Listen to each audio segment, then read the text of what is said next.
The Life of Pyrrhus by Plutarch. Historians tell us that after the flood the first king of the Thesprotians and Molossians was Phaeton, who was one of those who came into Epirus under Pelasgus, while some say that Deucalion and Pyrrha after founding the temple at Dodona lived there in the country of the Molossians.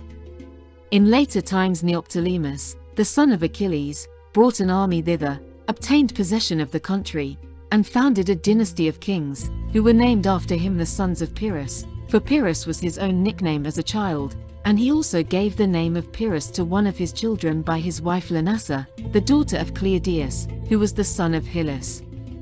From this period Achilles has been honored like a god in Epirus and is called Aspetus in the dialect of the country. After the earliest kings, the dynasty sunk into barbarism, and ceased to attract attention from its weakness and obscurity. Of those of later days, Pyrrhus was the first of those who made himself famous. He adopted the customs and letters of Greece, and gave just laws to his country. Pyrrhus was the father of Alcetus, who was the father of Aribas, who married Troas and by her became the father of Aeacids. This man married Thea, the daughter of Menon of Thessaly, who had gained great distinction in the Lamian War, and who yielded in reputation to no one except to Leosthenes himself. By Thea Aeacids had two daughters, Diadochi and Troas, and one son, Pyrrhus. When the Molossians revolted, drove out their king Aeacids, and invited back the children of Neoptolemus to the kingdom, the friends of Aeacids were seized and put to death, but Androclides and Angelus stole away Pyrrhus, who was still an infant and was being searched for by his enemies. They took with them some wet nurses for the child and some few other servants, but finding their flight impeded by them, they entrusted the child to Androcleon, Hippias, and Nenda, strong and trusty young men, bidding them hurry on with what speed they might, and get to Megara, a fort belonging to the Macedonians, while they themselves, partly by entreaties and partly by fighting, managed to delay the pursuers till late in the evening. The enemy, after making their way through these men with some difficulty, pursued those who were carrying off Pyrrhus. The sun had now set, and the fugitives had begun to hope that they would soon be safe, when they were filled with despair by meeting with the river which runs past the fort, a wild torrent which they found it impossible to cross, as the stream was swollen with recent rains, and appeared all the more terrible because of the darkness. They decided that they never could convey the child and his nurses across by their own exertions, but observing several of the inhabitants standing upon the further bank, they besought them to assist their passage, and they showed Pyrrhus to them, crying aloud and holding out their hands to entreat for help. The men could not hear what they said because of the roaring of the water, and much time was wasted in vain clamoring until one of the fugitives, perceiving this, wrote with the tongue of a brooch upon a piece of oak bark a few words explaining who the child was, and in what danger, wrapped the piece of bark round a stone to steady its flight, and threw it across. Some say that they fastened the bark to a javelin and so hurled it across. When the men on the further bank read the letter, and perceived in what imminent peril the fugitives were, they cut down some trees, formed a raft, and so crossed over. It chanced that the first man who crossed and received Pyrrhus into his arms was named Achilles. The rest of the fugitives were ferried over by his companions. Having thus escaped from their pursuers, they proceeded to Glaucias, the king of the Illyrians. They found him sitting at home with his wife, and they laid the child on the ground between them. The king was full of thought, for he feared Cassander, the mortal enemy of Aeacids, and he remained silent for a long time. Meanwhile Pyrrhus of his own accord crawled up to Glaucias, took hold of his cloak and then stood up at his knees, causing the king first to smile and then to feel pity for him, as he stood like a suppliant holding his knees and weeping. Some say that he did not embrace Glaucias, but that he laid hold of an altar and stood, putting his hands round it, so that Glaucias thought that he must be acting under some divine impulse. In consequence of this he at once gave Pyrrhus in charge to his wife, bidding her bring him up with her own children. Shortly after, when his enemies demanded that he should be given up, and Cassander even offered 200 talents, Glaucias refused to betray him, and when he was 12 years of age he marched into Epirus with an army and restored him to the throne. The appearance of Pyrrhus was more calculated to strike terror into the beholder than to impress him with an idea of the dignity which becomes a king. He had not a number of separate teeth, but one continuous bone in his upper jaw, with only slight lines showing the divisions between the teeth. He was thought to be able to cure diseases of the spleen by sacrificing a white cock, and then gently pressing with his right foot in the region of the spleen of the sufferer, who lay upon his back meanwhile. No man was so poor or despised that Pyrrhus would not touch him for this disorder if requested to do so. He also received, as a reward, the cock which was sacrificed, and was much pleased with this present. It is said that the great toe of that foot had some divine virtue, so that when the rest of his body was burned after his death, it was found unhurt and untouched by the fire. But of this hereafter. When he was about 17 years of age, and appeared to be firmly established upon his throne, he chanced to leave the country to attend the wedding of one of the sons of Glaucias, with whom he had been brought up. The Molossians now again rose in revolt, drove out his friends, sacked the treasury, and made Neoptolemus their king. Pyrrhus, having thus lost his kingdom, and being entirely destitute, fled for refuge to Demetrius, the son of Antigonus, who had married his sister Diadochi. When a young girl, Diadochi had been nominally the wife of Alexander, the son of Roxana, but after the misfortunes of that family Demetrius had married her when she came of age. In the great battle of Ipsus, in which all the successors of Alexander the Great took part, Pyrrhus, while yet a youth, served with the forces of Demetrius, routed those who opposed him, and gained great distinction. He did not desert Demetrius after his defeat, but was entrusted with the care of those cities which Demetrius possessed in Greece, and kept them faithful to his cause. When he made a treaty with Ptolemy, Pyrrhus was sent to Egypt as a hostage, where he hunted and practiced gymnastics with Ptolemy, showing great bodily strength and endurance. Observing that Berenice was the most powerful and intelligent of Ptolemy's wives, he paid especial court to her, and, as he knew well how to gain the favor of the powerful, though he was inclined to domineer over his inferiors, and was temperate and well behaved, he was chosen out of many other noble youths to be the husband of Antigone, one of the daughters of Berenice, whom she bore to Philip before she married Ptolemy. His influence was greatly increased by this match, and, as Antigone proved a good wife to him and furthered his designs, he prevailed upon his friends to supply him with money and troops, and send him upon an expedition to recover his throne in Epirus. When he landed, many of the people of the country were willing to accept him as their king, because of their dislike to the ferocious and arbitrary rule of Neoptolemus. But he, fearing that if he drove out his rival he would apply to some of the kings, made terms and friendship with him, and agreed to share the kingdom. As time went on, however, many encouraged him to attack Neoptolemus, and fomented suspicion between them. Pyrrhus, however, was especially exasperated by the following incidents. It was customary for the kings of Epirus to sacrifice to Zeus Areos in Parsaran, a place in the Molossian country, and to take an oath to their subjects that they would govern according to the laws, while the people on their part swore to be faithful to the throne. These ceremonies were performed by both the kings, who, with their friends, afterwards conversed together, giving and receiving presents. Now Gelon, a trusty friend of Neoptolemus, after giving Pyrrhus a friendly welcome, presented to him 2 yoke of oxen for the plough. Myrtilus, the cupbearer, who was present, asked Pyrrhus for these oxen, and as Pyrrhus did not give them to him but to someone else, he did not conceal his annoyance, which was observed by Gelon. He at once invited Myrtilus to dinner and proposed to him that he should join the party of Neoptolemus and remove Pyrrhus by poison. Myrtilus apparently acquiesced, and accepted the offer, but told the whole intrigue to Pyrrhus, who bade him put Alexicrates, his chief cupbearer, also in communication with Gelon, on the pretense that he too wished to take part in the plot, for he wished as many persons as possible to know of the attempt which was about to be made. Thus Gelon was deceived, and in turn deceived Neoptolemus, who, imagining his plot to be on the point of success, could not restrain his delight, but let out the secret to his friends.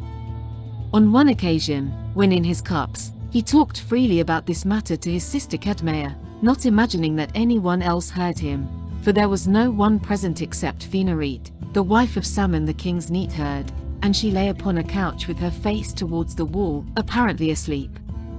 However, she heard all that passed, unsuspected, and next day went to Antigone, the wife of Pyrrhus, and told her all that she had heard Neoptolemus say to his sister. When Pyrrhus heard this, he did not act at once, but when next he offered sacrifice, he invited Neoptolemus to dinner and killed him, as he knew that the strongest party in Epirus was on his side, and had often urged him to rid himself of Neoptolemus and not be satisfied with a mere share of the crown, but to engage in the great designs which his genius prompted. These considerations, together with the suspicions which he had of Neoptolemus's treachery, induced him to be beforehand with him by putting him to death. In memory of Berenice and Ptolemy, he named a boy who was now born to him Ptolemy, and gave the name of Berenice to a city which he founded on the peninsula of Epirus. He now began to revolve great designs, casting his eyes especially upon the territory of his neighbors, and he was soon enabled to interfere in the affairs of Macedonia on the following grounds. The elder of the sons of Cassander put his mother, Thessalonica, to death, and drove his younger brother Alexander into exile. This prince now applied both to Demetrius and to Pyrrhus for aid.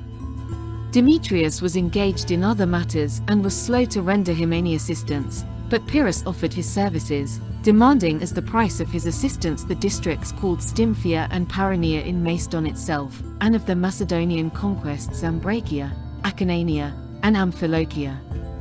The youth agreed to these terms, and Pyrrhus at once occupied those countries, which he secured by garrisoning their fortresses, while he began to press Antipater hard in his endeavors to gain the remainder of Macedonia for his brother. At this time King Lysimachus, an eager partisan of Antipater, was too much occupied with other matters to send him any material help, but, knowing that Pyrrhus would never disoblige or thwart Ptolemy in anything, sent a forged letter to him, in which it was stated to be Ptolemy's desire that he should withdraw his forces on the receipt of 300 talents from Antipater.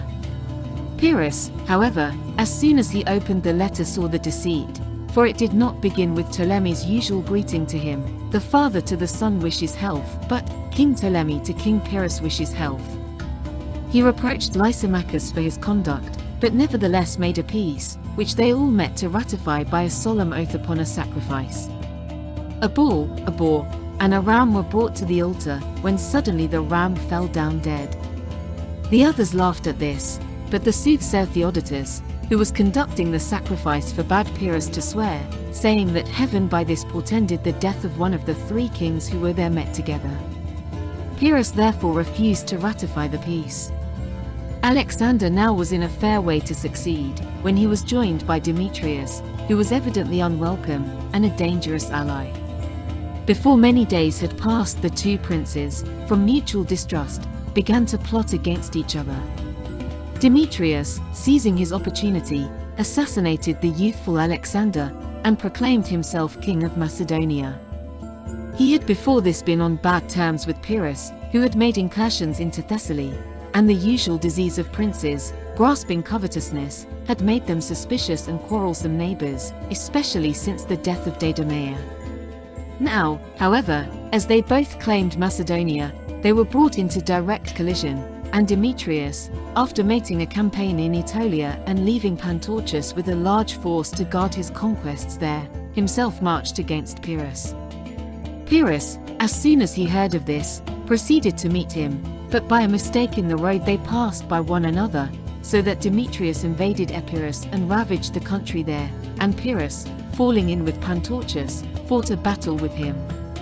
The struggle was a long and severe one, especially near where the generals fought, for Pantorchus, who was admitted to be the strongest and bravest of the generals of Demetrius, in the pride of his heart challenged Pyrrhus to a single combat, while Pyrrhus, who yielded to none of the kings of the age in strength and courage, and who wished to be thought a true son of Achilles by valor as well as by descent, rushed forward beyond the front ranks to meet Pantorchus.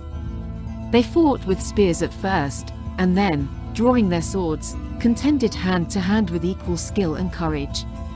Pyrrhus received one hurt, but he wounded Pantorchus in the thigh and in the throat, and overthrew him. Pyrrhus did not slay him, however, as he was rescued by his friends. The Epiros, elated at their king's victory, and filled with enthusiasm by his courage, bore everything before them, routed the phalanx of the Macedonians, and pursued the fugitives, of whom they slew many and took 5,000 prisoners. The Macedonians who had witnessed the exploits of Pyrrhus were struck with admiration, and perhaps found some solace for their defeat in the praises they bestowed on the conqueror.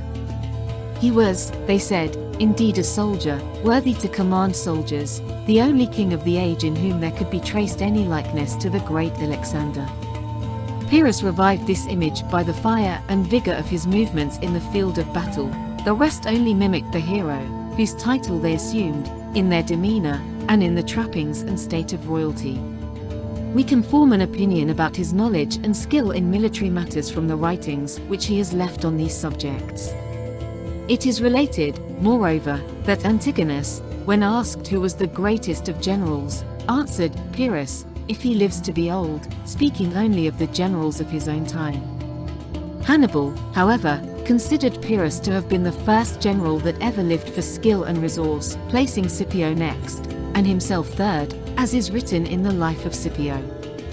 Indeed, Pyrrhus devoted the whole of his intellect to the art of war, regarding it as the only study fit for a king, and holding all other occupations to be frivolous.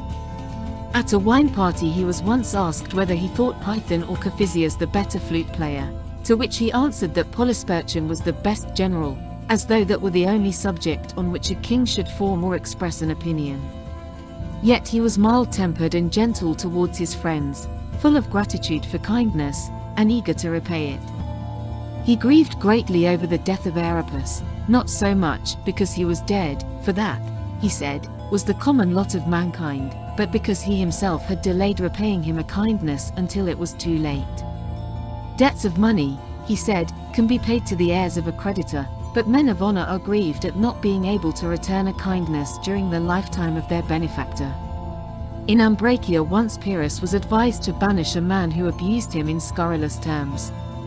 He answered, I had rather he remained where he is and abused me there, than that he should wander through all the world doing so. Once some youths spoke ill of him over their wine, and being detected were asked by him whether they had used such words of him.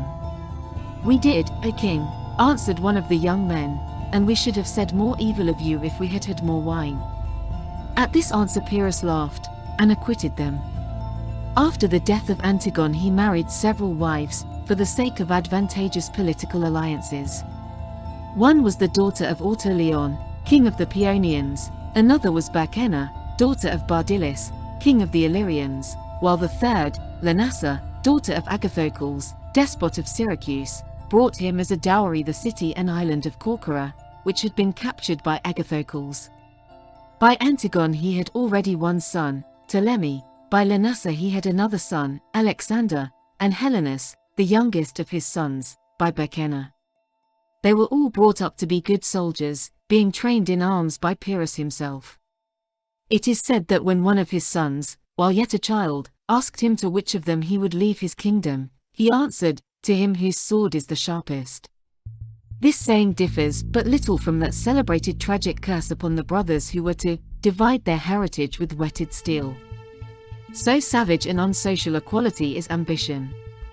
After this battle Pyrrhus returned home, delighted at the glory which he had acquired.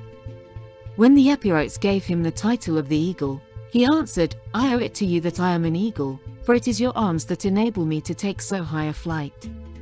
Shortly afterwards, learning that Demetrius was dangerously ill, he suddenly invaded Macedonia, meaning merely to make a short incursion, but he very nearly obtained possession of the entire kingdom, as he overran the country without opposition and marched as far as Edessa, while many of the natives assisted him and joined his army. The danger roused Demetrius from his sick bed, and his partisans hastily collected a considerable force and marched to attack Pyrrhus. As he had only come with the intention of plundering, he avoided giving battle and retreated, but on his way lost a part of his army by an attack of the Macedonians. Demetrius, though he had thus easily driven Pyrrhus out of his kingdom, did not despise him. He had determined to go to war on a great scale to recover his father's throne, with a force of 100,000 men and 500 ships of war, and he did not wish to be thwarted in this design by Pyrrhus, or to leave him as a fierce and dangerous neighbor for Macedonia. Consequently, as he had no leisure to go to war with him, he wished to come to terms with him and make peace, so that he might be at liberty to attack the other kings. These considerations led him to conclude a truce with Pyrrhus. However, the greatness of the force at Demetrius's disposal now led him to assume such an arrogant tone that the other kings were alarmed and sent letters to Pyrrhus in which they expressed their surprise that he should overlook the magnificent opportunity which Demetrius would offer him by engaging in a foreign war, and asked him whether, when he was able to drive that restless intriguer out of Macedonia, he intended not to do so, but to sit idle at home while Demetrius gained wealth and power, until at length he would have to fight for his hearth and home in Molossia, and that too when Demetrius had just deprived him of Corcyra by means of his wife. For Lanassa had quarrelled with Pyrrhus because he paid too much attention to his barbarian wives, had retired to Corcyra, and, as she still wished to be a queen, invited Demetrius to take possession of her person and of the island. He at once proceeded thither, married Lanassa, and placed a garrison in the city. Besides writing to Pyrrhus in this strain, the kings themselves contrived to find work for Demetrius, who was still engaged in preparations for his campaign. Ptolemy sailed to Greece with a large force and induced many of the Greek cities to revolt from Demetrius, while Lysimachus, starting from Thrace, invaded and plundered Upper Macedonia. At the same time Pyrrhus marched upon the city of Berea, truly conjecturing that Demetrius, in his haste to repel the invasion of Upper Macedonia, would leave the lower part of the country unprotected. That night he dreamed that he was called by Alexander the Great, and that he at once went to him, and found him reclining on a couch. The hero received him kindly, and promised him that he would aid him. When Pyrrhus mustered courage to ask, "How, O king, being yourself ill, could you assist me?" Alexander answered, "With my name," and mounting a Nicaean horse appeared to lead the way. This dream gave Pyrrhus great confidence. He quickly marched over the intervening country and took Berea, where he fixed his headquarters, and sent out detachments to reduce other places.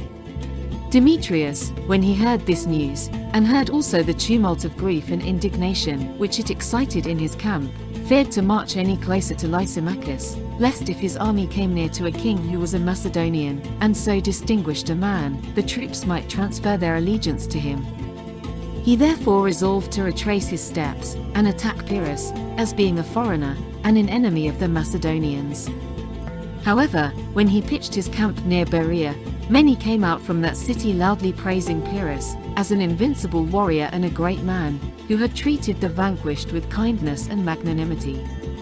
Some of these were emissaries of Pyrrhus himself, disguised as Macedonians, who said that now was the time for them to relieve themselves from the harsh tyranny of Demetrius by adopting Pyrrhus, a popular man and a true friend of the soldier, as their king. The greater part of Demetrius's troops was much excited by this means, and when the two armies met face to face, all eyes were turned in search of the hero. For a time they could not find him, for he had taken off his helmet, but when he had put it on again, and enabled them to recognize him by the lofty crest, and the goat's horns at the sides, the Macedonian soldiers quitted their ranks, and came running up to ask him, as their chief, for the password. Others, seeing that his attendants wore garlands of oak leaves, crowned themselves in like manner. Some already ventured to tell Demetrius that his best course would be to give up all as lost, and he, observing that this advice seemed to be borne out by the temper of his army, withdrew in terror, disguised in a mean dress, and a broad-brimmed Macedonian hat. Pyrrhus, advancing without striking a blow, obtained possession of his enemy's camp, and was saluted king of the Macedonians. Lysimachus soon appeared upon the scene, pointed out that the fall of Demetrius was as much due to his own exertions as to those of Pyrrhus, and demanded a partition of Macedonia. To this Pyrrhus, not yet certain of the loyalty of his new subjects, was obliged to consent.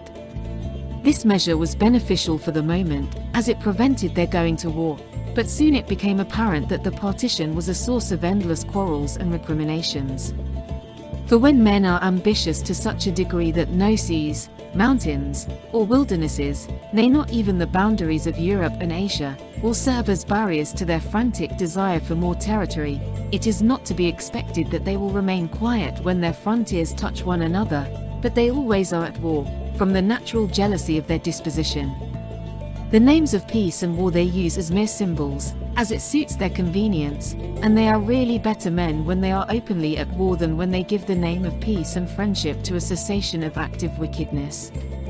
The truth of this was proved by Pyrrhus, who, in order to prevent Demetrius from recovering from the great disaster which he had sustained, espoused the cause of Greece, and marched to Athens. Here he went up to the Acropolis and sacrificed to the goddess Athena. On descending he thanked the Athenians for their confidence in him, but advised them if they consulted their own interest never to admit any king within their walls. After this he made peace with Demetrius, but shortly after he was gone to Asia, Pyrrhus, at the instigation of Lysimachus, induced the Thessalians to revolt and join him, and began to besiege the fortresses on the Greek border, both because he found the Macedonians easier to manage when they were at war than when they were idle, and also because he himself was of a nature which could not endure inaction. Finally, however, Demetrius was irretrievably ruined in Syria, and now Lysimachus, having nothing further to fear from him, at once attacked Pyrrhus. He fell upon him suddenly near Edessa, defeated him, and reduced the troops under him to great distress for provisions. Next he began to corrupt the leading Macedonians, reproaching them with having rejected a Macedonian who had been the friend and companion of Alexander, and chosen in his stead as their master a foreigner, and one, too, of a race that had always been subject to the Macedonians.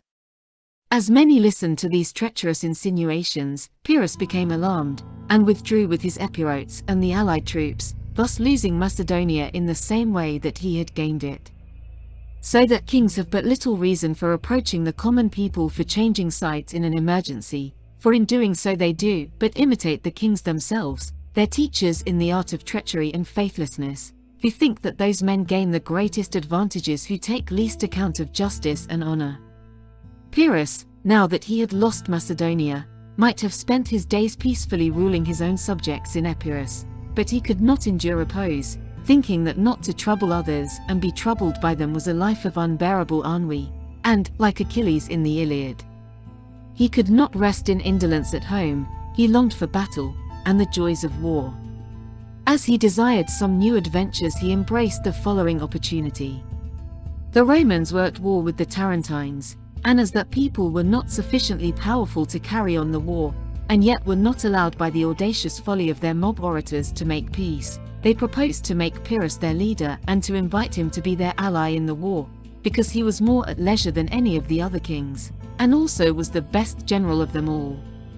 Of the older and more sensible citizens, some endeavored to oppose this fatal decision, but were overwhelmed by the clamor of the war party, while the rest, observing this, ceased to attend the public assembly. There was one citizen of good repute, named Metin, who, on the day when the final decision was to be made, when the people were all assembled, took a withered garland and a torch, like a drunkard, and reeled into the assembly with a girl playing the flute before him. At this, as one may expect in a disorderly popular meeting, some applauded, and some laughed, but no one stopped him. They next bade the girl play, and Metin come forward and danced to the music, and he made as though he would do so. When he had obtained silence, he said, "Men of Tarentum, you do well in encouraging those who wish to be merry and amuse themselves while they may. If you are wise, you will all enjoy your freedom now, for when Pyrrhus is come to our city you will have very different things to think of, and will live very differently."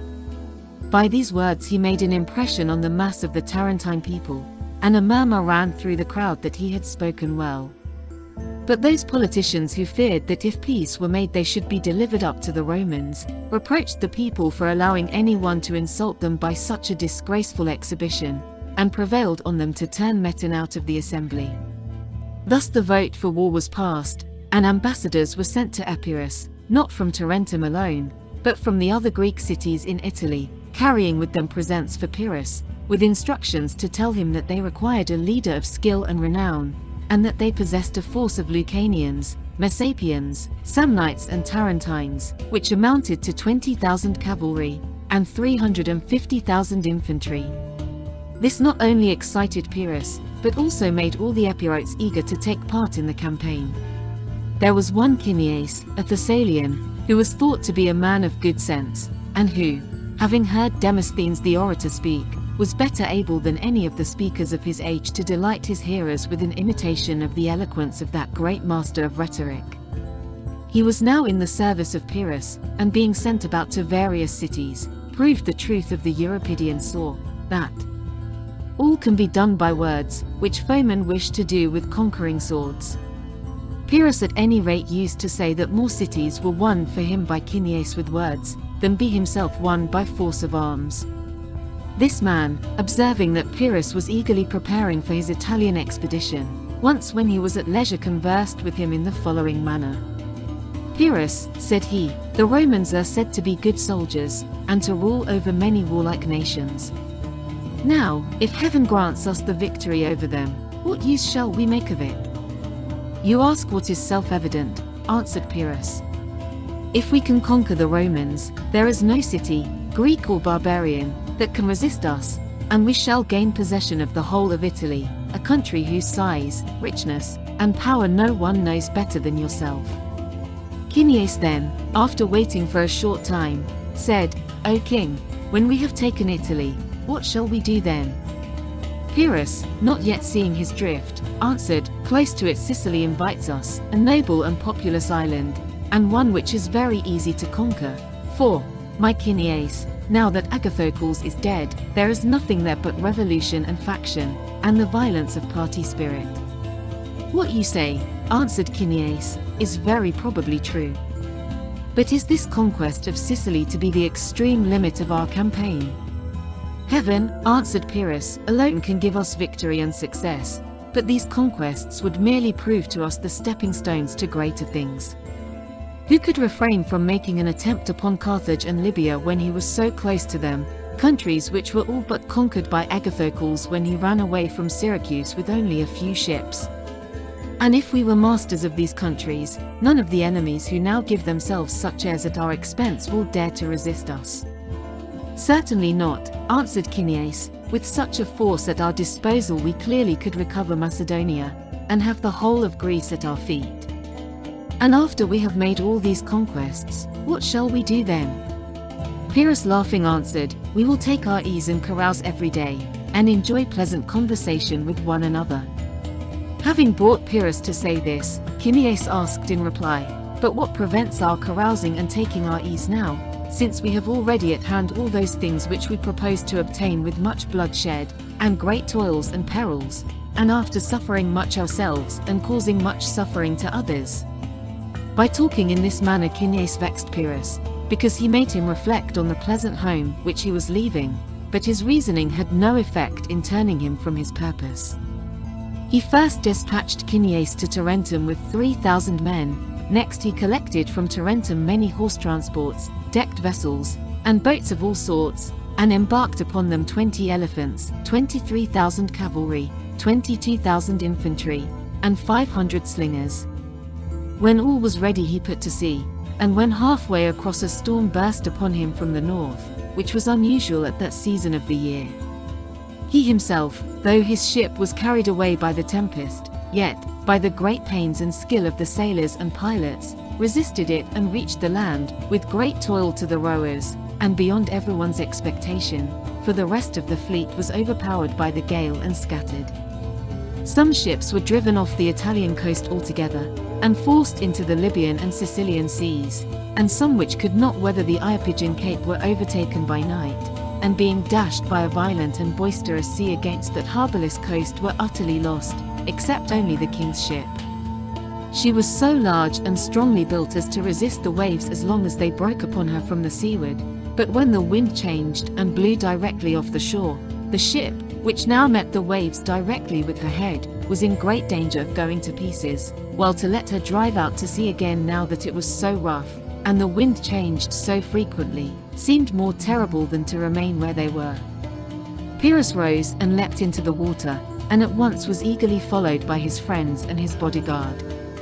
The darkness of night and the violent recoil of the roaring waves made it hard for them to help him, and it was not until daybreak, when the wind abated, that he reached the land, faint and helpless in body, but with his spirit invincible in misfortune. The Messapians, upon whose coast he had been thrown, now assembled from the neighboring villages and offered their help, while some of the ships which had outlived the storm appeared, bringing a few horsemen, about 2,000 foot, and 2 elephants. With these Pyrrhus marched to Tarentum, Cineas, as soon as he heard of his arrival, bringing out the Tarentine army to meet him. When he reached the city, he did nothing to displease the Tarentines until his fleet returned to the coast and he had assembled the greater part of his army. But then, as he saw that the populace, unless ruled by a strong hand, could neither help him nor help themselves, but intended to stay idling about their baths and entertainments at home, while he fought their battles in the field, he closed the gymnasia and public walks, in which the people were wont to waste their time in empty talk about the war. He forbade all drinking, feasting, and unseasonable revels, and forced the people to take up arms, proving himself inexorable to every one who was on the muster roll of able-bodied citizens. This conduct made him much disliked, and many of the Tarentines left the city in disgust, for they were so unused to discipline, that they considered that not to be able to pass their lives as they chose was no better than slavery. When news came that Levinus, the Roman consul, was marching to attack him with a large force, and was plundering the country of Lucania as he advanced, while Pyrrhus's allies had not yet arrived, he thought it a shameful thing to allow the enemy to proceed any farther, and marched out with his army. He sent before him a herald to the Roman general, informing him that he was willing to act as arbitrator in the dispute between the Romans and the Greek cities of Italy, if they chose to terminate it peacefully. On receiving for an answer that the Romans neither wished for Pyrrhus as an arbitrator, nor feared him as an enemy, he marched forward, and encamped in the plain, between the city of Pandosia and Heraclea. Learning that the Romans were close by, and were encamping on the farther side of the river Ceres, he rode up to the river to view them, and when he observed their even ranks, their orderly movements, and their well-arranged camp, he was surprised, and said to the nearest of his friends, "These barbarians, Megacles, have nothing barbarous in their military discipline, but we shall soon learn what they can do." He began indeed already to feel some uncertainty as to the issue of the campaign, and determined to wait until his allies came up, until then to observe the movements of the Romans, and prevent their crossing the river. They, however, perceiving his object, at once crossed the river, the infantry at a ford, the cavalry at many points at once, so that the Greeks feared they might be surrounded, and drew back. Pyrrhus, perceiving this, ordered his officers instantly to form the troops in order of battle and wait under arms while he himself charged with the cavalry, 3,000 strong, hoping to catch the Romans in the act of crossing the river and consequently in disorder. When he saw many shields of the Roman infantry appearing over the river bank, and their horsemen all ranged in order, he closed up his own ranks and charged them first himself, a conspicuous figure in his beautiful glittering armor, and proving by his exploits that he deserved his high reputation, especially as, although he fought personally, and engaged in combat with the enemy, yet he continually watched the whole battle, and handled his troops with as much facility as though he were not in the thick of the fight, appearing always wherever his presence was required, and reinforcing those who seemed likely to give way. In this battle Leonatus the Macedonian, observing one of the Italians watching Pyrrhus and constantly following him about the field, said to him, "My king, do you see that barbarian on the black horse with white feet? He seems to be meditating some desperate deed. He is a man of spirit and courage, and he never takes his eyes off you, and takes no notice of anyone else. Beware of that man." Pyrrhus answered, "Leonatus, no man can avoid his fate, but neither that Italian nor anyone else who attacks me will do so with impunity."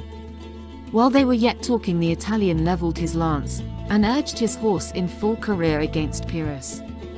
He struck the king's horse with his spear, and at the same instant his own horse was struck a sidelong blow by Leonatus. Both horses fell, Pyrrhus was saved by his friends, and the Italian perished fighting. He was of the nation of the Frentani, Hoplacus by name, and was the captain of a troop of horse. This incident taught Pyrrhus to be more cautious.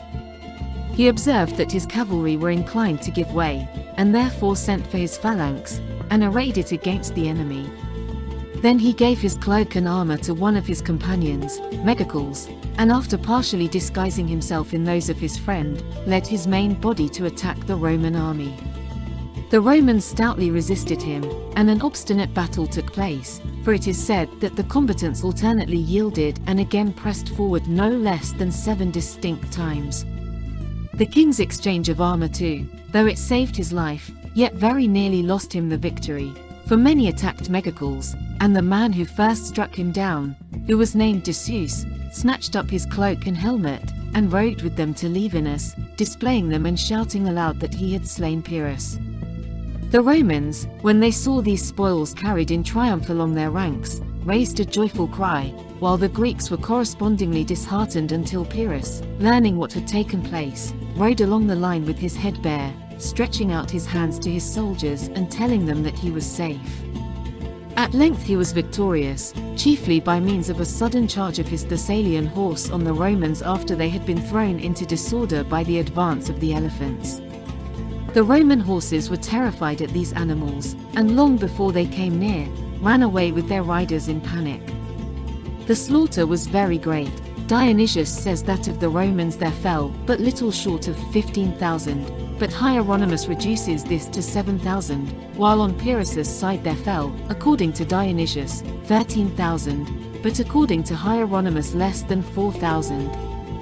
These, however, were the very flower of Pyrrhus' army, for he lost all his most trusty officers, and his most intimate personal friends.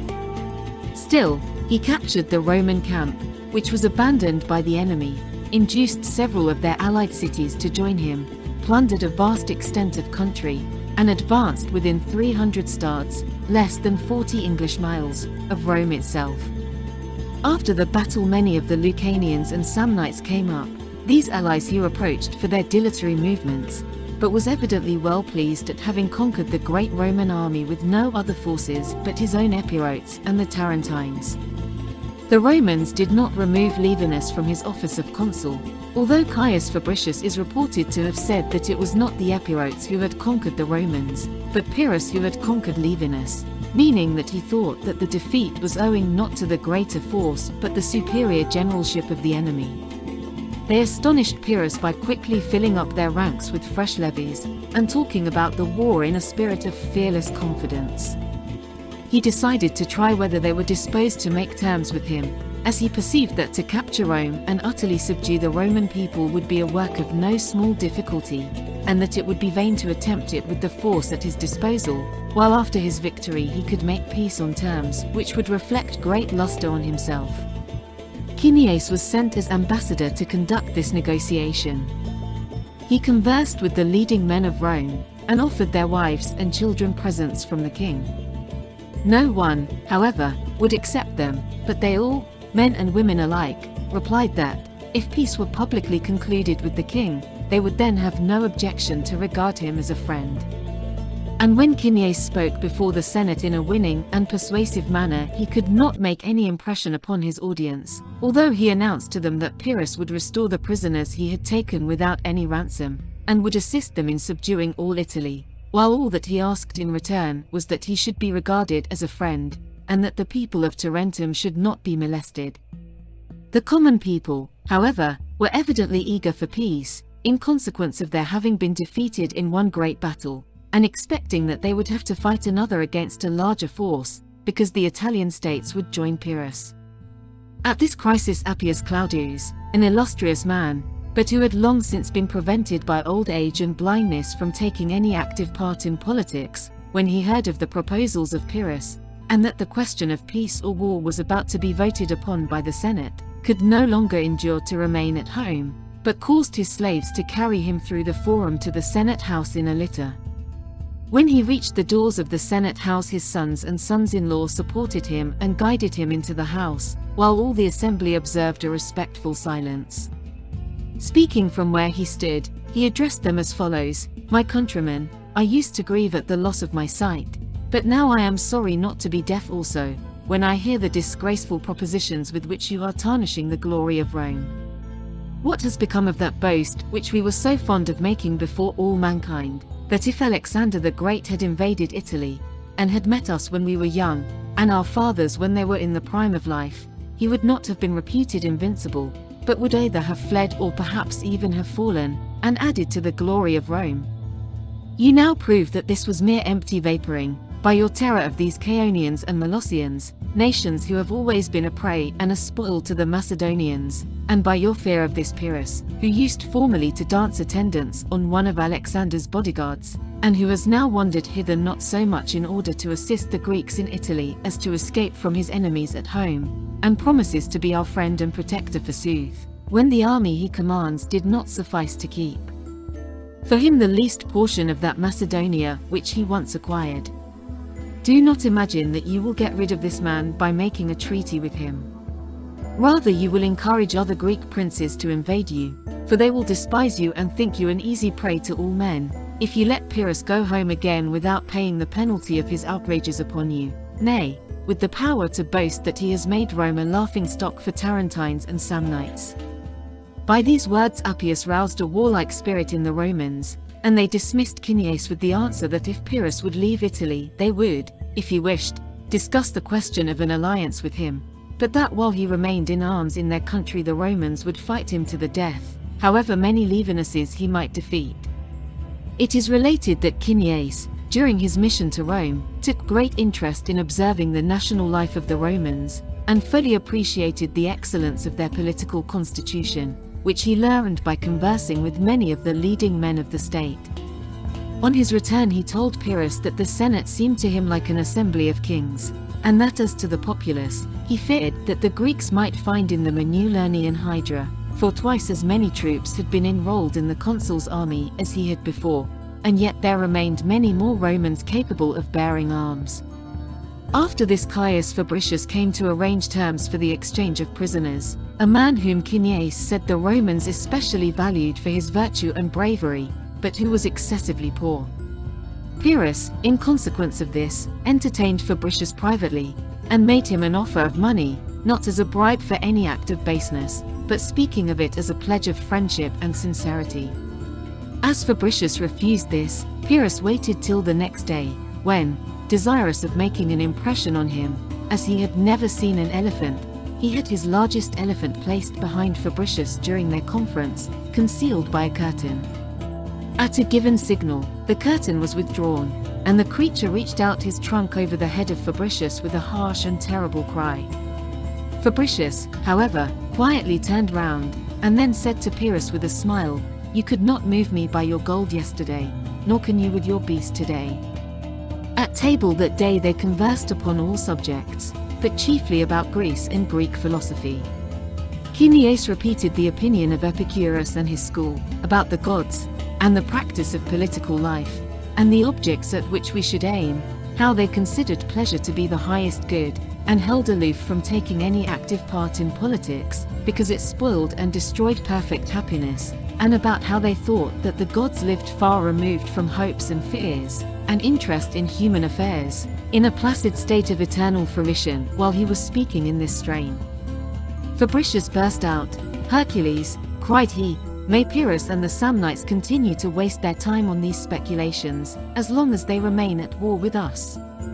Pyrrhus, at this, was struck by the spirit and noble disposition of Fabricius, and longed more than ever to make Rome his friend instead of his enemy. He begged him to arrange terms of peace, and after they were concluded to come and live with him as the first of his friends and officers. Fabricius is said to have quietly answered, "That, O king, will not be to your advantage, for those who now obey you, and look up to you, if they had any experience of me, would prefer me to you for their king." Pyrrhus was not angry at this speech, but spoke to all his friends about the magnanimous conduct of Fabricius, and entrusted the prisoners to him alone, on the condition that, if the Senate refused to make peace, they should be allowed to embrace their friends, and spend the festival of the Saturnalia with them, and then be sent back to him. And they were sent back after the Saturnalia, for the Senate decreed that any of them who remained behind should be put to death. After this, when Fabricius was consul, a man came into his camp bringing a letter from King Pyrrhus's physician, in which he offered to poison the king, if he could be assured of a suitable reward for his services in thus bringing the war to an end without a blow. Fabricius, disgusted at the man's treachery, brought his colleague to share his views, and in haste sent off a letter to Pyrrhus, bidding him be on his guard. The letter ran as follows: Caius Fabricius and Quintus Aemilius, the Roman consuls, greet King Pyrrhus. You appear to be a bad judge both of your friends and of your enemies.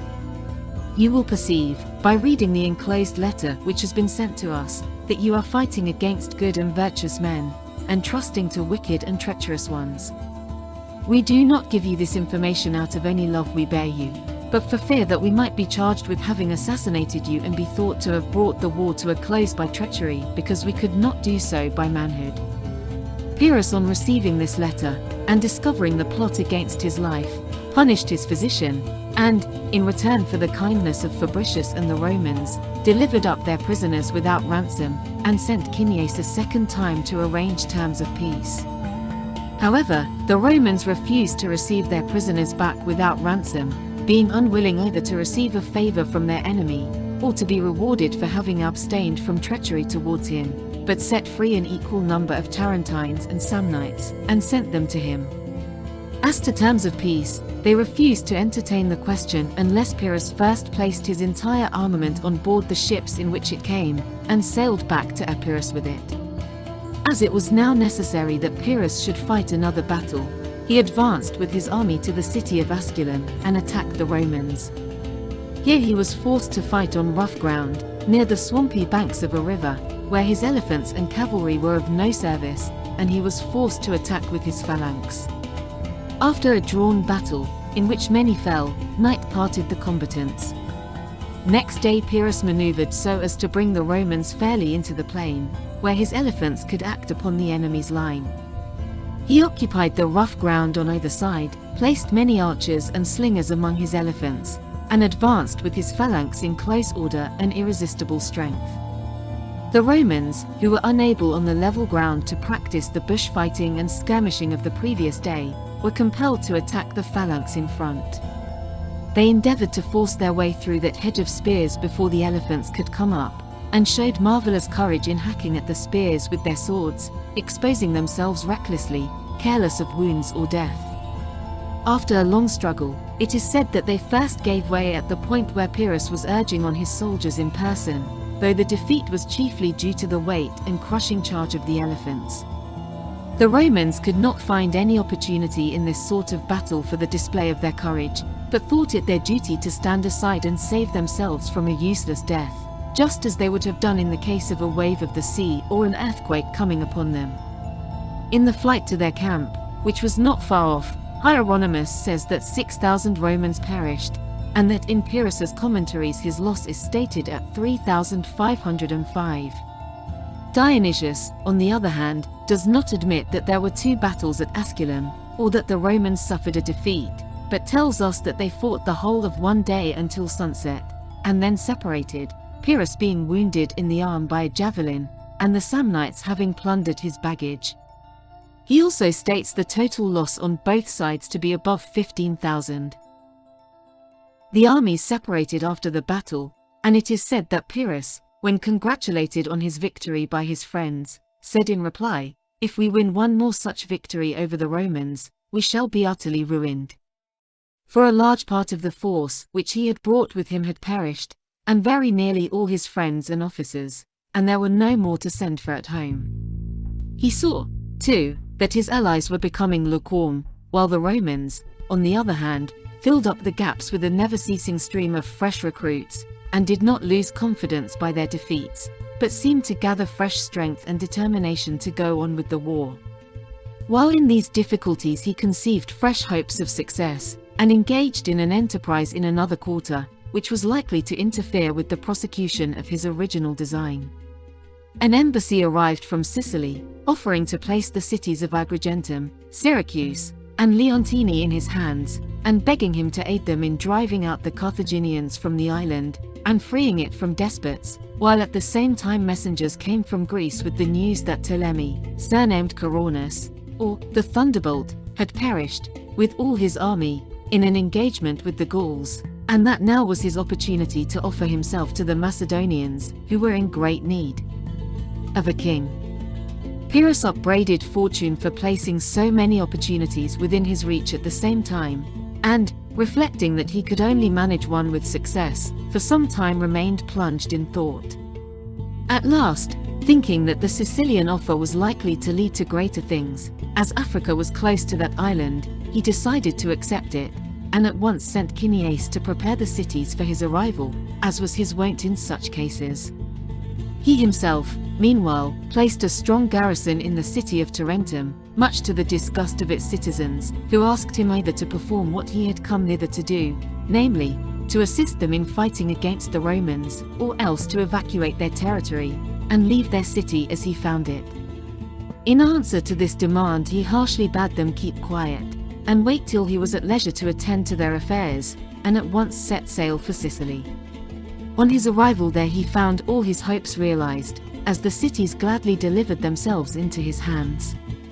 At first he willingly acceded to their request, that he should wage war on their behalf, and with an army of 30,000 foot, 2,000 horse, and 200 ships, he attacked the Carthaginians, totally defeated them, and overran the part of Sicily which was subject to them. Eryx was the strongest of their fortresses, and was strongly garrisoned. Pyrrhus, learning this, determined to assault it. When his army was ready, he came forward, in complete armor, and vowed that he would hold public games and sacrifices in honor of Heracles, if he should prove himself that day, before all the Cyclid Greeks, to be a worthy descendant of Achilles, and to deserve to command so great a force. The trumpet then sounded the charge, the barbarians were driven from the walls by a shower of missiles, and the scaling ladders planted against them. Pyrrhus was the first man to mount the wall, and there fought singly against a host, dashing some of them over the inner, and some over the outer edge of the wall, and wielding his sword with such terrible power that he soon stood on a pile of corpses. He himself was quite unhurt, and terrified the enemy by his mere appearance, proving how truly Homer has told us that of all virtues courage alone is wont to display itself in divine transports and frenzies.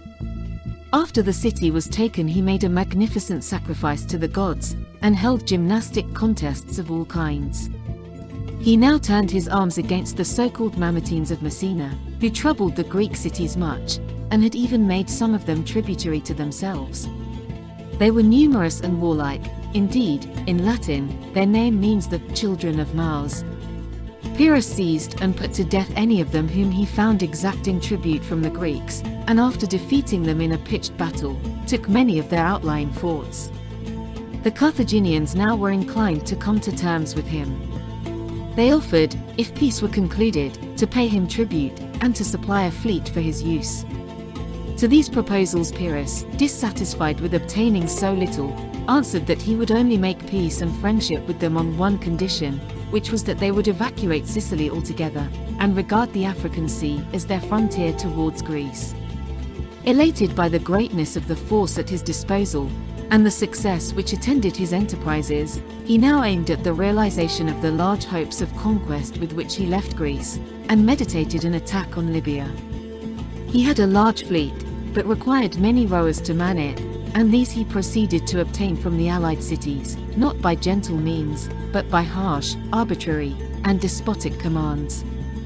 Not that he was originally of a tyrannical disposition, but his character, which at first was open, trustful, and sociable, gradually altered for the worse, as he became less dependent upon public opinion and more firmly fixed upon his throne, until at length he gained the reputation of an ungrateful and suspicious despot. The Greek cities, though with much murmuring, submitted to this arbitrary impressment, having no other alternative, but Pyrrhus soon proceeded to even harsher measures. Phoinon and Sosistratus were the leading men in Syracuse. It was they who had first invited him into Sicily, and who, when he arrived there, had placed their own city in his hands and induced most of the other Greek communities to join him. Pyrrhus now regarded these men with suspicion, and knew not whether to take them with him or leave them behind. Sosistratus, terrified at the king's evident ill will, made his escape, upon which Pyrrhus charged Phoinon with plotting against him with the other, and put him to death. This caused a sudden revulsion of feeling from him. The Greek cities began to regard him with mortal hatred, and some of them joined the Carthaginians, whilst others invited the Mamertines to assist them.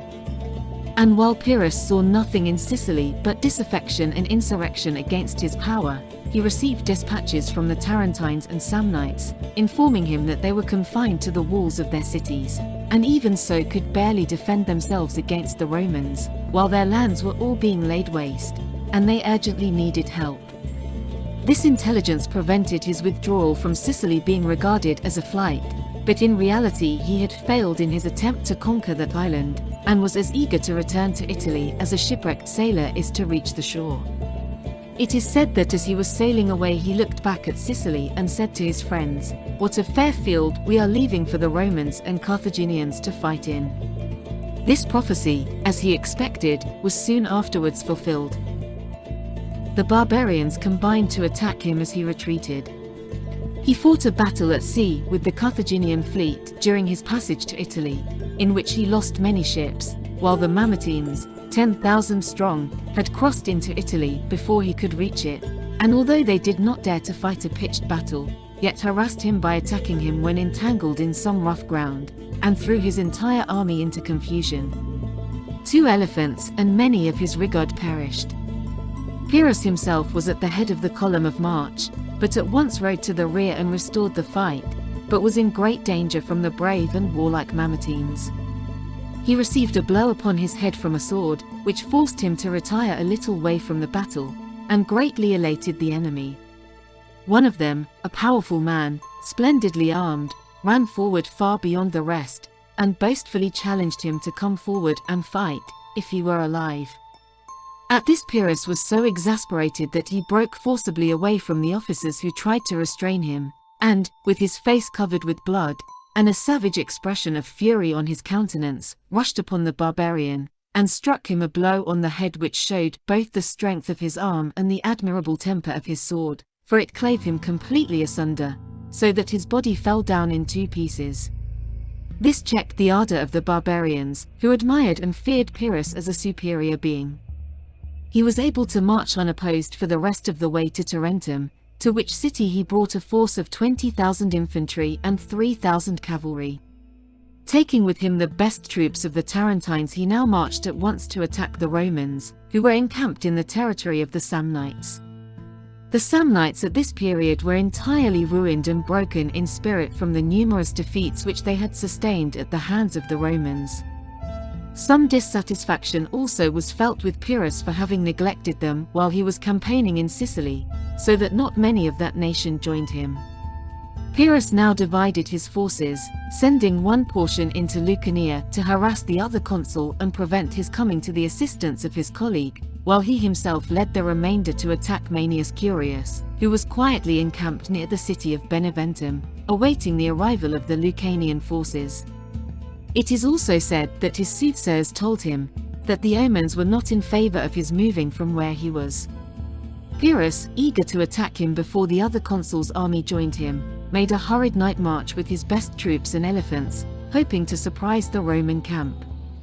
But during the march, which was long, and through a densely wooded country, their torches went out, the soldiers lost their way in the darkness, and got into confusion. Day at length appeared, and showed to the Romans Pyrrhus with his army, advancing from the heights near their camp. The sight caused some disorder and excitement, but as the omens were now favorable, and the emergency required prompt action, Manius Curius led out his men, attacked the first troops of Pyrrhus's army whom he met, routed them, and dismayed the whole force, so that many were slain and several elephants captured. This success emboldened Manius to begin a general action on the more level ground, where he defeated the enemy with one wing of his army, but on the other his troops were overpowered by the charge of the elephants and driven back to their camp. Curius now called to his aid the soldiers left to guard the camp, who were standing under arms along the ramparts, and were quite fresh and unwearied. They assailed the elephants with a shower of darts, which caused them to turn and fly, trampling down their own men in their flight. The Romans thus gained the victory, and at the same time the reputation of being the first military nation in the world. For their display of valor on this occasion led to their being thought invincible, and to their at once gaining possession of the whole of Italy, and shortly afterwards of Sicily also. Thus did Pyrrhus fail in his Italian and Sicilian expeditions, after spending 6 years of constant fighting in those countries, during which he lost a great part of his force, but always, even in his defeats, preserved his reputation for invincible bravery, being thought, in warlike skill and personal strength and daring, to be by far the first prince of his age. Yet he always threw away the advantages which he gained, in following some chimerical scheme of further conquest, being unable to take proper measures for the present because of his eagerness for the future. On this account Antigonus likened him to a player who made many good throws with the dice, but who did not know how to use them. He carried back to Epirus with him 8,000 infantry and 500 cavalry, and, having no money, began to look out for a war, by which he might support his army. Some of the Gauls now joined him, and he at once invaded Macedonia, where Antigonus, the son of Demetrius, was now king, with the intention of plundering the country. Soon, however, as he took several cities, and 2,000 Macedonian soldiers deserted their colors and joined him, he began to entertain more ambitious designs, marched against Antigonus himself, and was able to surprise his army, near the issue of a defile, by a sudden attack in the rear. Notwithstanding the general confusion, however, a strong body of Gauls, who formed the rearguard, withstood him manfully, but, after a vigorous resistance, were nearly all cut to pieces, while the elephants, whose retreat was cut off, were surrendered by their leaders. After gaining such an advantage as this, Pyrrhus, trusting to his good fortune, and without calculating the numbers opposed to him, advanced to attack the Macedonian phalanx, which was full of disorder and consternation at the defeat of the rearguard. No attempt was made by them to strike a blow. Pyrrhus stretched out his hand and called the Macedonian officers by their names, and they at once went over to him, and were followed by all their men. Antigonus escaped to the seacoast, where he still retained some cities in their obedience. Pyrrhus, considering that his victory over the Gauls was the most glorious part of his recent success, hung the finest of their arms and spoils in the temple of Athene Itonis, with the following epigram: "These spoils doth Pyrrhus the Molossian king, from the brave Gauls to thee, bright goddess, bring. He beat Antigonus, with all his men, Achilles' sons are warriors now as then." After the battle he at once recovered the cities on the seaboard. He took Aegae, treated the inhabitants very harshly, and left a garrison of Celtic mercenary troops in the town. These Gauls, with the insatiate greed for money for which that nation is noted, proceeded to break open the sepulchres of the Macedonian kings who were buried there, in search of plunder, and wantonly scattered their bones. Pyrrhus seemed but little disturbed at this outrage, either because his affairs gave him no leisure to think about it, or because he thought it dangerous to punish his barbarian allies, but the Macedonians were deeply grieved by it. And yet, although he was far from being firmly established in his new kingdom, he was already forming new schemes of conquest. In raillery he called Antigonus a shameless man because he had not yet laid aside the royal purple for the dress of a private man, and he eagerly accepted the invitation of Cleonymus the Spartan to go and attack Lacedaemon. This Cleonymus was by birth the rightful heir to the throne, but being thought to be a violent and tyrannical person he was hated and distrusted by the Spartans, who had chosen his nephew Arius to be their king. This was the reason of his having long borne a grudge against his countrymen, but besides this his feelings had been recently wounded by a family quarrel. Cleonymus, now an elderly man, had married a beautiful wife of the royal blood, Chilones, the daughter of Laotikites. She fell madly in love with Acrotatus, the son of Arius, a youth in the flower of his age, and the dishonor of Cleonymus became notorious all over Sparta. This private wrong, added to his previous exclusion from the throne, so enraged him, that he invited Pyrrhus to attack Sparta, which he did with an army of 25,000 foot, 2,000 horse, and 24 elephants, so that it was obvious that he did not mean to gain Sparta for Cleonymus, but to conquer the whole of Peloponnesus for himself, although he answered some Spartan envoys who waited on him at Megalopolis in specious language, stating that he had come with the intention of restoring to freedom the cities which were held in subjection by Antigonus, and actually going so far as to tell them that, if possible, He intended to send his younger sons to Sparta to be trained in the Laconian discipline, by which they would be able to surpass all the other kings of their age. He put off the envoys with these stories, and made them accompany his army, but on reaching the Lacedaemonian territory he at once began to plunder and lay it waste. When the envoys remonstrated with him for having invaded their country without a declaration of war, he answered, "We know well that neither do you Spartans tell anyone beforehand what you mean to do." One of the envoys, by name Mandraclides, said in his broad Laconian speech, "If you are God, we shall not be harmed by you, for we have done no wrong, but if you are man, you may meet with a stronger man than yourself." After this he marched upon Lacedaemon itself. Cleonymus urged him to make an assault immediately on the evening of his arrival, but Pyrrhus is said to have refused to do so, for fear that his soldiers might sack and destroy the city if they took it at night, while they might easily take it in the daytime. Indeed, the Spartans were taken by surprise, and very few were in the city, the king Aeacid himself being absent in Crete on an expedition to assist the people of Gortana. And it was this weakness and absence of defenders that really proved the salvation of the city, for Pyrrhus, not expecting any resistance, pitched his camp outside the walls, while the friends and helots of Cleonymus made ready his house and decorated it, expecting that Pyrrhus would sup there with him. At nightfall the Lacedaemonians at first proposed to send away the women to Crete, but they refused to leave the city. Archidamia even went to the Senate house with a drawn sword in her hands, and on behalf of the women of Sparta approached the men for insulting them by supposing that they would survive the capture of their city. After this, they determined to dig a ditch along the side of the city nearest to Pyrrhus's camp, and to barricade the ends of it with wagons buried up to the axles in the ground, to resist the charge of the elephants. When this work was begun, the women and girls appeared with their tunics girt up for work, and labored at digging the ditch together with the older men. They bade those who were to fight on the morrow take rest, and they themselves alone dug 1/3 of the entire ditch. The width of the ditch was 6 cubits, its depth 4 cubits, and its length 800 feet, as we are told by Philachus, though Hieronymus makes its dimensions more moderate. At daybreak, when the enemy began to bestir themselves, the women armed the younger men, and handed over the ditch to them, bidding them defend it, as it would be pleasant for them to conquer in sight of their country, and glorious to die in the arms of their mothers and wives after having fought worthily of Sparta. Chilonis herself had retired to her own house, and had a halter ready about her neck, in order that if the city were taken she might not fall into the hands of Cleonymus.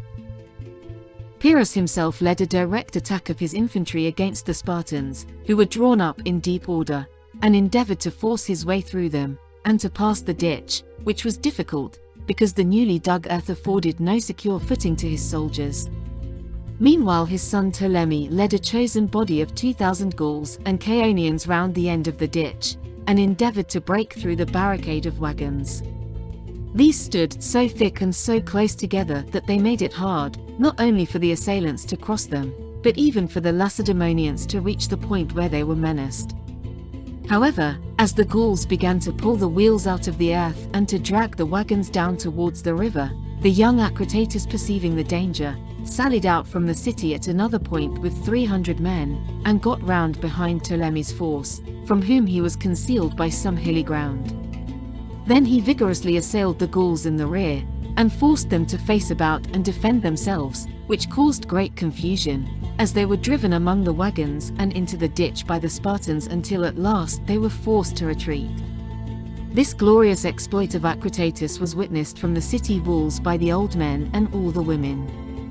As he returned through the city to his appointed post, covered with blood and rejoicing in his victory, the Spartan women thought that he had grown taller and more handsome than before, and they envied Chilonis her lover.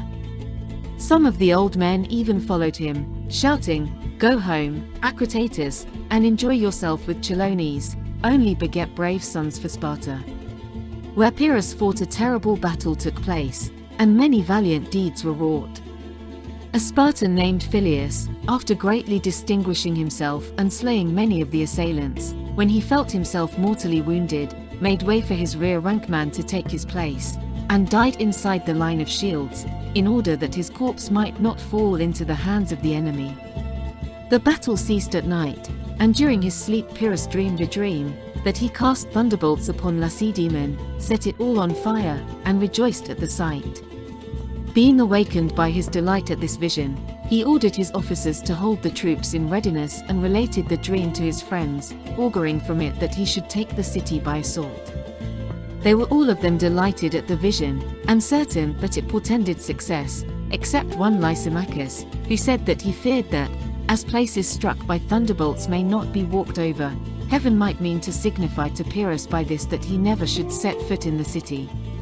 Pyrrhus however answered that this was mere empty gossip, and that they had better take their arms in their hands and remember that the best of omens is King Pyrrhus's cause.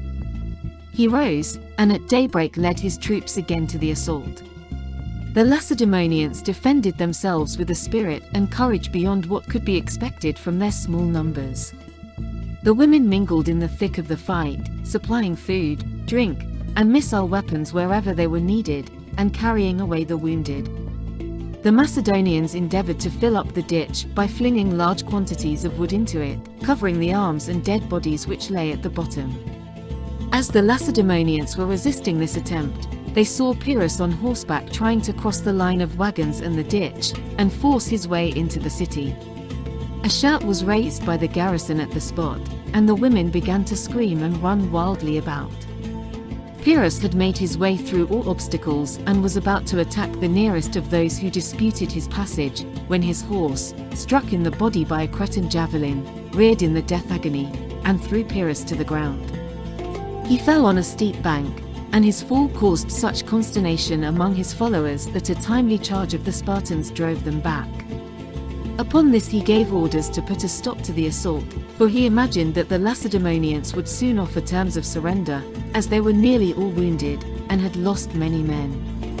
However, the good fortune of the city, which may have wished to test the Spartan courage to the utmost, or to prove its own power to save the city when all hope seemed lost, brought Amanias the Phocian, one of the generals of Antigonus, with a body of mercenary troops to help the Spartans in this their darkest hour. Shortly after they had received this reinforcement, their king, Aeacid, arrived from Crete with 2,000 men. The women now returned to their homes, not thinking it to be necessary any longer for them to take an active part in the war, while those old men too who had been forced by necessity to take up arms, were relieved by the newcomers, who took their places in the line of battle against the enemy. These reinforcements piqued Pyrrhus into making several more attempts to take the city, in which however he was repulsed and wounded. He now retired, and began to plunder the country, professing his intention to winter there. But no man can resist his destiny. There were in Argos two parties, one headed by Aristes, and the other by Aristippus. The latter was favored by Antigonus, which induced Aristes to invite Pyrrhus to Argos. He was ever willing to embark on a new enterprise, because he regarded his successes merely as stepping stones to greater things, and hoped to retrieve his failures by new and more daring exploits, so that he was rendered equally restless by victory or defeat. Accordingly, he set off at once for Argos. Aeacid occupied the most difficult of the passes on the road with an ambuscade, and attacked the Gauls and Molossians who formed the rearguard. Pyrrhus had been warned by his soothsayers that the livers of the victims wanted one lobe, which portended the loss of one of his relatives, but at this crisis the disorder and confusion into which his army was thrown by the ambush made him forget the omen, and order his son Ptolemy to take his guards and go to the help of the rearguard, while he himself hurried his main body on through the defile. When Ptolemy came up a fierce battle took place. The flower of the Lacedaemonian army, led by Eualchus, engaged with the troops immediately around Ptolemy, and while they fought, a Cretan named Pyrrhus, a native of Aptera, running forward on the flank, struck the young man, who was fighting bravely, with a javelin, and killed him. His fall caused his troops to retreat, and they were hard pressed by the Lacedaemonians, who were so excited by their victory that they were carried by their ardor far into the plain, where their retreat was cut off by Pyrrhus's infantry. Pyrrhus himself, who had just heard of the death of his son, in an agony of grief now ordered the Molossian cavalry to charge them. He was the first to ride among the Lacedaemonians, and terribly avenged his son by cutting them down. Pyrrhus in battle was always a terrific figure, whom none dared to resist, but on this occasion he surpassed himself in courage and fury. At length he rode up to Eualchus, who avoided his charge, and aimed a blow at him with his sword which just missed Pyrrhus's bridle hand, but cut through his reins. Pyrrhus ran him through with his spear at the same moment, but fell from his horse, and, fighting henceforth on foot, slew all the chosen band commanded by Eualchus. This was a severe loss to Sparta, incurred as it was unnecessarily, after the war was really over, from the desire of their generals to distinguish themselves. Pyrrhus celebrated his son's obsequies with splendid games. His grief was partly satiated by the revenge which he had taken upon the enemy, and he now marched towards Argos. Hearing that Antigonus was encamped upon one of the heights near the city, he himself pitched his camp at Nauplia. On the next day he sent a herald to Antigonus with an insulting message, challenging him to come down upon the level ground and fight. Antigonus answered that he should fight only when he chose, but that if Pyrrhus was weary of his life, he could find many other ways to die. Ambassadors from Argos also came to each of them, begging them to withdraw their forces, and allow the city to remain independent and friendly to both. Antigonus accepted this offer, and handed over his son to the Argives as a hostage, while Pyrrhus agreed to retire, but, as he gave no pledge, was viewed with greater suspicion than before. A strange portent also happened to Pyrrhus, for the heads of the oxen which had been sacrificed, when lying apart from their bodies, were observed to put out their tongues and lap their own gore, and in the city the priestess of Apollo Lycius rushed about in frenzy, crying out that she saw the whole city full of slaughtered corpses, and an eagle coming to the fight and then disappearing. During the following night, which was very dark, Pyrrhus marched his troops up to the walls, found the gate called Diampers opened to him by Aeacid, and was able to march his Gaulish troops into the city and seize the marketplace unobserved. But the elephants could not pass through the gate until their towers were taken off their backs. The removal of these towers, in the darkness, and the replacing them when the elephants had passed through the gate, caused an amount of delay and confusion which at length roused the slumbering inhabitants. They ran together to the place called the Shield, and the other places of strength in the city, and sent messengers to call Antigonus to their aid. He at once marched up close to the city, and remained there with a reserve, but sent his son and several of his officers with a large part of his forces to assist the Argives within their city walls. Aeacid the king of Sparta also arrived, with 1,000 Cretans and the swiftest-footed of the Spartans. All these troops now at once attacked the Gauls and threw them into great disorder. As Pyrrhus, however, marched in by the street called Kylorabes, his soldiers raised a warlike shout, and he, noticing that the shout was echoed by the Gauls in the marketplace in an undecided, faint-hearted fashion, at once guessed that they were being hard-pressed. He instantly pressed the horsemen with him to charge, which they did with great difficulty, as the horses kept falling into the watercourses with which the whole city is intersected.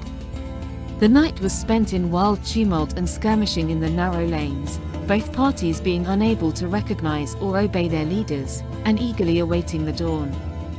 The first rays of light showed Pyrrhus the whole open square called the Shield, full of enemies, while he was even more disturbed by the sight of a brazen statue in the marketplace, representing a wolf and a bull about to attack one another, for he remembered an oracle which had long before foretold that he must die when he should see a wolf fighting with a bull. The Argives say that this statue commemorates the legend that Danis, when he first landed in the country at Pyrrhamia, near Thyrea, was marching towards Argos when he saw a wolf fighting with a bull. Danis decided that the wolf must represent himself, because he was a stranger, and was come to attack the people of the country, like it, and he stopped and watched the fight. When the wolf gained the day, he offered prayer to Apollo Lycius, made his attempt upon the throne of Argos, and was successful, as Gelenor, who was then king, was forced into exile by a revolution. This is the account which the Argives give of these statues. This sight, and the failure of his plans, disheartened Pyrrhus, and he began to think of retreating. As the gates were narrow, he sent to his son Helenus, who had been left with a large force without the city, ordering him to break down a part of the wall, and protect the fugitives, if they were pressed by the enemy. But in the hurry and confusion the messenger did not clearly explain his orders, and by some mistake the young Hellenist took all the remaining elephants and the best troops, and marched through the gate with them to help his father. Pyrrhus was already beginning to retire. As long as he fought in the marketplace, where there was ample room, he effected his retreat in good order, and kept off the assailants by occasional movements in advance. But when his troops began to march down the narrow street leading to the gate, they were met face to face by the reinforcement coming to their assistance. At this crisis some of the soldiers refused to obey Pyrrhus's order to retreat, while others who were willing enough to do so could not stem the tide of men marching in from the gate. At the gate itself too the largest of the elephants had fallen sideways and lay there bellowing, blocking up the way for those who were trying to pass out, while one of the elephants of the reinforcing party, called the Conqueror, was looking for his master, who had fallen off his back mortally wounded.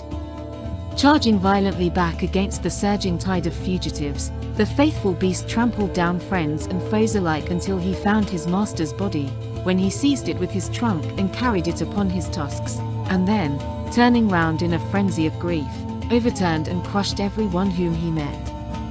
As the men were thus crowded together, no one could do anything to help himself, but the whole mass surged backwards and forwards in one solid body. The enemy who attacked them behind did them but little hurt. They suffered chiefly from one another, because when a man had once drawn his sword or couched his lance he could not put it up again, and it pierced whoever might happen to be forced against it. Pyrrhus, seeing the danger with which he was menaced on every side, took off the royal diadem from his helmet, and gave it to one of his companions. He himself, trusting to the fact of his being on horseback, now charged into the mass of assailants, and was struck through his cuirass by one of them with a spear. The wound was not a dangerous or important one, and Pyrrhus at once turned to attack the man from whom he had received it. He was an Argive, not of noble birth, but the son of a poor old woman, who, like the rest, was looking on at the battle from the roof of her house. As soon as she saw Pyrrhus attacking her son, in an ecstasy of fear and rage she took up a tile and hurled it at Pyrrhus. It struck him on the helmet, bruising the spine at the back of his neck, and he fell from his horse, blinded by the stroke, at the side of the sacred enclosure of Lycymnius. Few recognized him, but one Epirus, who was in the service of Antigonus, and 2 or 3 others, seized him just as he was beginning to recover his senses, and dragged him into an archway near at hand. When Epirus drew an Illyrian sword to cut off his head, Pyrrhus looked so fiercely at him that he was terrified, and bungled in his work, but at length managed to sever his head from his body. By this time most men had learned what had happened, and Halcyonius, running up, asked to see the head, that he might identify it.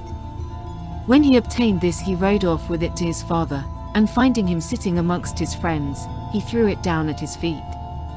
Antigonus, when he recognized it, chased his son out of his presence, striking him with his staff, and calling him accursed and barbarous, and then covered his own face with his mantle and wept, remembering how in his own family his grandfather Antigonus and his father Demetrius had experienced similar reverses of fortune.